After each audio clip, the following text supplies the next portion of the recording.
Welcome back, everybody. It's Monday morning. Hopefully, the turkey comas have worn off and everybody got some decent shopping in. I had a very, I would say, eventful weekend. I don't know if relaxing. I mean, I was relaxed, don't get me wrong, but getting an hour and a half of sleep Thanksgiving night into Friday morning for Black Friday shopping with my fiance's youth group was a little rough. Um, but we survived. We got some good deals. We had fun, and then Saturday and Sunday we got to rest up, and then I drove back tonight in time to record this for all y'all. So today we're finishing chapter 18. This is Abraham pleads for Sodom. When the men got up to leave, they looked down toward Sodom, and Abraham walked along with them to see them on their way. Then the Lord said, "Shall I hide from Abraham what I am about to do? Abraham will surely become a great and powerful nation, and all nations on earth will be blessed through him." So he's asking if he should hide from Abraham what he's about to do. Maybe I don't, why would he want to hide it? And then he says that Abraham will surely become a great and powerful nation. I don't know. For I have chosen him so that he will direct his children and his household after him to keep the way of the Lord by doing what is right and just, so that the Lord will bring about for Abraham what he has promised him. Then the Lord said, "The outcry against Sodom and Gomorrah is so great and their sin so grievous that I will go down and see if what they have done is as bad as the outcry that has reached me. If not, I will know." So he's kind of, I believe, because we just finished the three visitors. So I believe this is the three different parts of God talking to each other. I know this whole like 3-in-1 thing, it gets kind of trippy. But so he's saying that he wants to check to make sure that the rumors of what has been happening in Sodom is actually what's happening, and it's not something that's not the truth. But then that begs the question: wouldn't he already know because he knows everything?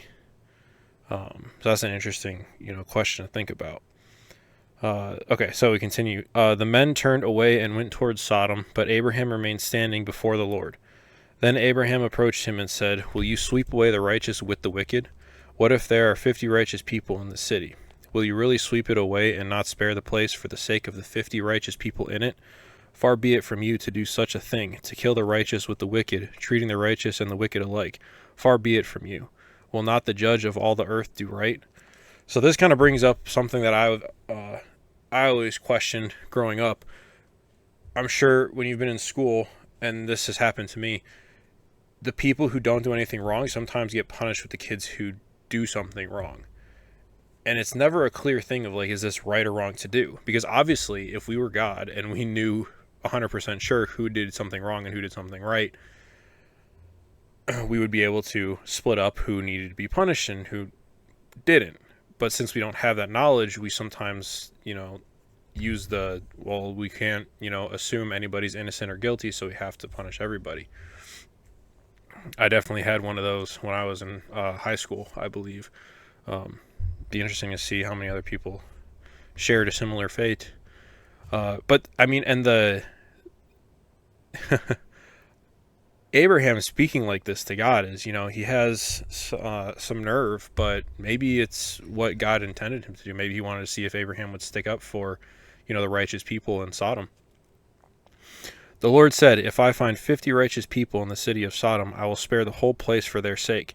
Then Abraham spoke up again. So not only did he get God to say, okay, if there's 50 righteous people, I will save it, but now he keeps pushing. Then Abraham spoke up again. "Now that I have been so bold as to speak to the Lord, though I am nothing but dust and ashes, what if the number of the righteous is 5 less than 50? Will you destroy the whole city for lack of 5 people? If I find 45 there," he said, "I will not destroy it." Second time. Once again he spoke to him. "What if only 40 are found there?" He said, "For the sake of 40, I will not do it." So he says 3 different times, what if there are less people, 50, 45, 40 righteous people in this city? And God keeps responding with, he will not do it.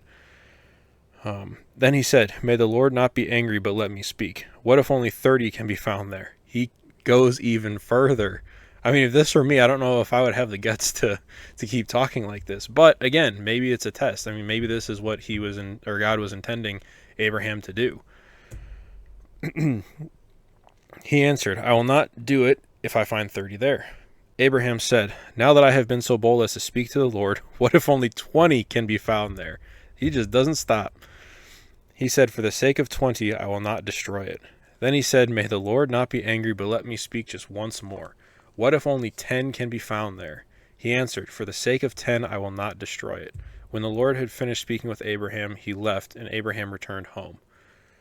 6 times he asked God, why would you destroy this town if there are 50, 40, 5, 40, 30, 20, 10 people in the town?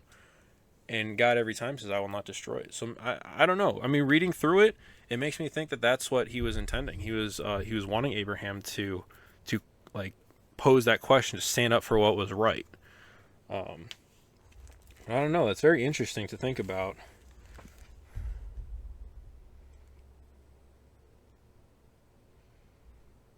You know, I'm trying to go about this as somebody, looking at the Bible as somebody who might be reading it for the first time and will have these kinds of questions. Because, I mean, the Bible is in some parts confusing to somebody who didn't grow up. I grew up, in church and Sunday school, reading the Bible, hearing about the Bible, memory work, memorizing different verses of the Bible. And it's still confusing to me. My pastor once told me that you could spend your entire life studying the Bible and you will still not fully understand it. So it's naturally, I don't know, okay to have questions about what things mean in the Bible. I mean, everybody does. So anyway, that will finish off chapter 18 in Genesis. I feel like we're going through this, but then I look at all the videos and we've been doing this for about 3 weeks, I think now. So yeah, again, hope everybody had a good Thanksgiving weekend. I know my fiance and her family took me along to go get their Christmas tree. They get a live one because they're from Pennsylvania, so that's kind of their family tradition every year to get a live tree after Thanksgiving. So that's up in their living room, and they're getting ready for the Christmas season. It'll be here before you know it. Only a few weeks left, so get ready. All right, I'll see you guys again tomorrow.